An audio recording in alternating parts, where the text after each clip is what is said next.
Latvijas Universitātes Pedagoģijas un psiholoģijas fakultāte. Bērna attīstības saistība ar vācu valodas mācību procesu jaunākajā skolas vecumā. Maģistra darbs. Konsultants, pedagoģijas doktore, asociētā profesore Dainuvīte Blūma. Sanita Vecmane. Pedagoģijas maģistrantūras neklātienes nodaļas studente. 2001. gads.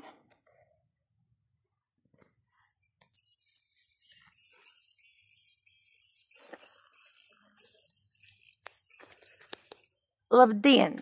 Mani sauc Sanita Vecmane Briede, un es esmu šī maģistra darba autore.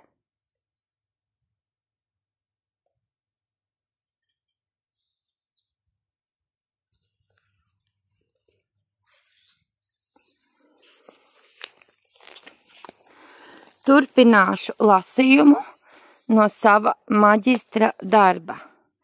Iepriekšējā reizē es lasīju nodaļu par pašcieņu. Šī ir gara nodaļa, tādēļ es turpināšu to. Otrā sadaļa. Nedrīkst uz cilvēku, vēl jo īpaši uz bērnu, kliegt. Dažreiz mēdz būt tā, ka skolotājs bļauj uz savu audzēkni. Esmu pati to novērojusi, dzirdējusi. Dažādus cilvēkus stāstām, arī skolēni paši man to stāstījuši. Paklausība tiek panākta ar baiļu efektu. Pirmkārt, tā nav bijība, bet bīšanās, kas bieži pārtop nepatikā vai naidā pret attiecīgo personu. Otrkārt, tādā veidā mazajos cilvēciņos netiek audzināta cieņa pret otru personību, pret otra es. Bērni atdarina. Vēlāk šādi audzināti, lasi, nepareizi audzināti cilvēki par nieku saskaišas, neprot uzklausīt otra domas, respektēt otra viedokli, nav mācīti. Interesants un nopietni pārdomu vērts man šķiet Ināras Valpēteres raksts 1990. gada žurnālā Veselība, sagatavots pēc toreizējiem padomju un ārzemju preses materiāliem. Šobrīd jau daudz laika pagājis, bet šīs problēmas joprojām, es domāju, pastāv. Skolās joprojām bērni nevienmēr jūtas brīvi, uz viņiem mēdz uzbļaut arī paši vecāki, ne tikai skolotāji. Lūk, ko par to raksta Ināra Valpēterē. Šādā kontekstā runa ir par cilvēka veselību, ka amerikāņu skolu, kurā mācās 12 gadus, pa 6 līdz 8 stundām dienā, tomēr spēj atstāt veseli cilvēki. Sanita Vecmane, mana piebilde. Pedagogs un zinātnieks Simons Soloveičiks atkal izvirza kādu senu ideju, kuru pagaidām neviens negrib dzirdēt un izprast.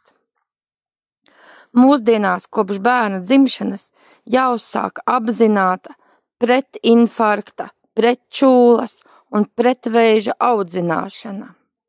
Sliecība uz infarktu vai vēzi veidojas jau bērnībā, jo sevišķi skolā.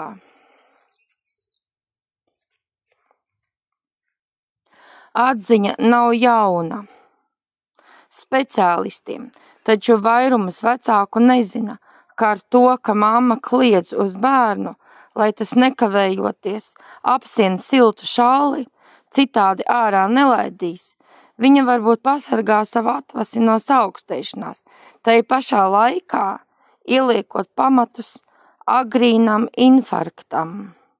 Ja jau tas tik tiešām tā ir, ja tik jauna kļuvusi hipertoniskā slimība notiek nemitīga daudzu citu bargu slimību atjaunināšanās, kuras tik tiešām ir atkarīgas no stresa un pārāk lielām nervu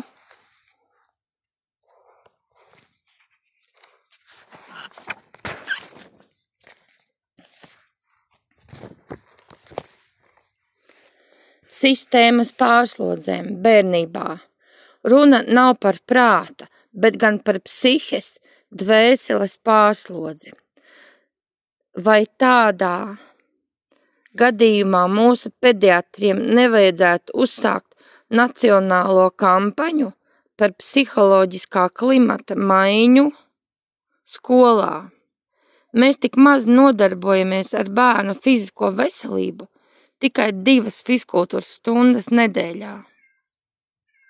Sanita Vecmane, mana piebilde, vēl mazāk ar psihisko, bet gandrīz nemaz nerūpējamies par viņu dvēseles labsajūtu.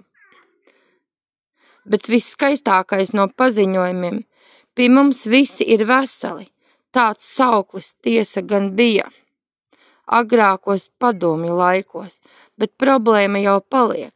Sanita Vecmane, mana piebilde. Iespējams, starp citu, pavisam citā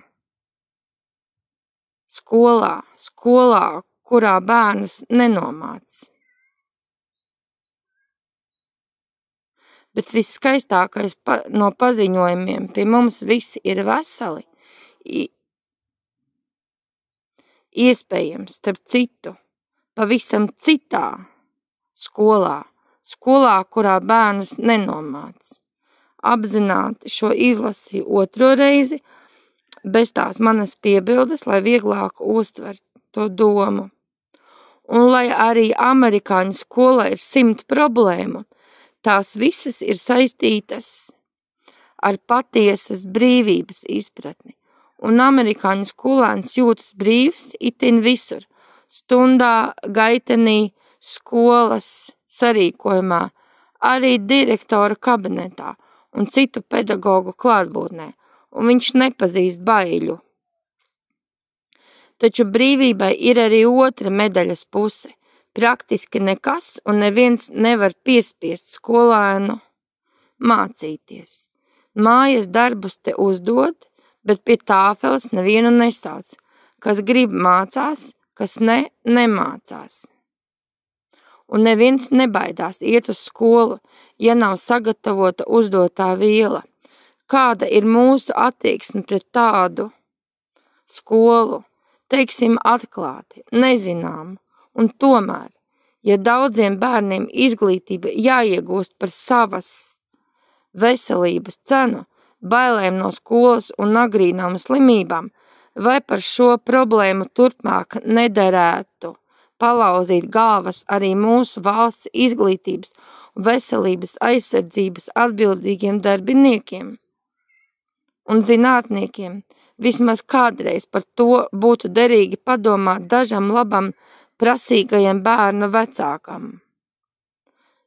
Vai maksa, kas atdota par labām sekmēm mācībās, nav bijusi pārāk augsta, agri iedragāta veselība? Varbūt visi kopā lauzīsim galvas dotajā virzienā un sāksim ar optimāla vidusceļa meklējumiem. Kā redzams, visam ir daudz dziļākas saknes, kā domājam. Šodien lasījums ir beidzies. Turpināšu nākamajā reizē. Visu labu!